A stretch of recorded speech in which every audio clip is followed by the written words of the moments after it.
আজকে দোহারনগঞ্জের চাল্লাই রোডের বাগান বিলাসে গিয়ে কি এমন হলো যে আমরা চাই পেলাম না, আসেন ভিডিওতে বলতেছি। তো আসসালামু আলাইকুম এভরিওয়ান, কি অবস্থা সবার, কেমন আছেন সবাই? আশা করছি সবাই অনেক বেশি ভালো আছেন। তো আজকে একটু ঘুরতে প্লাস তার সাথে এক কাপ চা খাওয়ার জন্য এসেছিলাম বাগান বিলাসে। তো উপরে যাওয়ার আগে নিচেরটা দেখাই, এখানে সুন্দর একটা প্লেস সাজানো গুজানো। তো এখানে কিন্তু আপনারা পরিবার পরিজন নিয়ে আসলে সবাই এখানে বসতে পারেন, খুবই সুন্দর করে সাজিয়েছে কিন্তু নিচে। তো এখানে কিন্তু পরিবার নিয়ে আসলে এখানে বসাটাই আসলে বেটার। তো তারপরে আমি সিঁড়ি দিয়ে সরাসরি উপরে চলে যাব, কারণ নাইম ভাই, ফয়সাল ভাই, ফরহাদ ওরা সবাই উপরে চলে গিয়েছে, তাই আমিও এখন উপরে চলে যাব। উপরে গিয়ে সুন্দরভাবে আপনাদেরকে উপরে ডেকোরেশনটা তুলে ধরবো আপনাদের মাঝে। এই যে দেখেন, নাইম ভাই কিন্তু আসার সাথে সাথে আমাকে হাই দিয়ে দিছে, ওইটা আপনাদেরকে ঘুরে একটু দেখাই এটা ডেকোরেশনটা। এই যে দেখেন, এখানে সুন্দরভাবে ছবি তোলার জন্য খুব বড় সড়ো ছোট করে একটা লাভ আছে।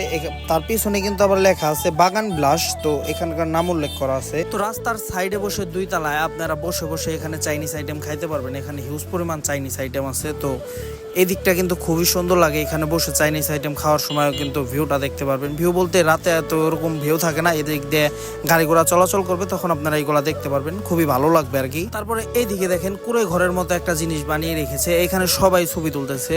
তারপরে আমিও এখানে কিছু ছবি তুলেছি এবং আপলোডও দিয়ে দিচ্ছি অলরেডি। এই যে দেখেন, এটা কিন্তু পুরোটাই খালি, আর খালি থাকার কারণ হচ্ছে এখানে আগে চা সিগারেট বিক্রি করতো, বাট এখন চা সিগারেট বিক্রি করে না, যে কারণে ইয়াং ছেলেপেলেরা এখানে এসে বসে না। আর আগে কিন্তু যখনই এই যে চা সিগারেটটা ছিল, তখন সবাই এসে উপরে বসতো এবং এখানে বসে বসে চা সিগারেট খাইতো, যে কারণে এখন চাটা অফ করে দেওয়ার কারণে হচ্ছে ছেলেরা এখানে কম আসে। তবে এখানে চাইনিজ আইটেম খেতে পারবেন এখন এখানে চা নাই। তবে আমরা এসেছিলাম চা খাওয়ার জন্য, আমরাও চা পাই নাই। তো চা খাওয়ার জন্য আর কেউ আসেন না, চা কিন্তু এখানে অফ করে দিয়েছে। তবে হ্যাঁ, চাইনিজ আইটেম খাওয়ার জন্য কিন্তু আসতে পারেন। ধন্যবাদ সবাইকে।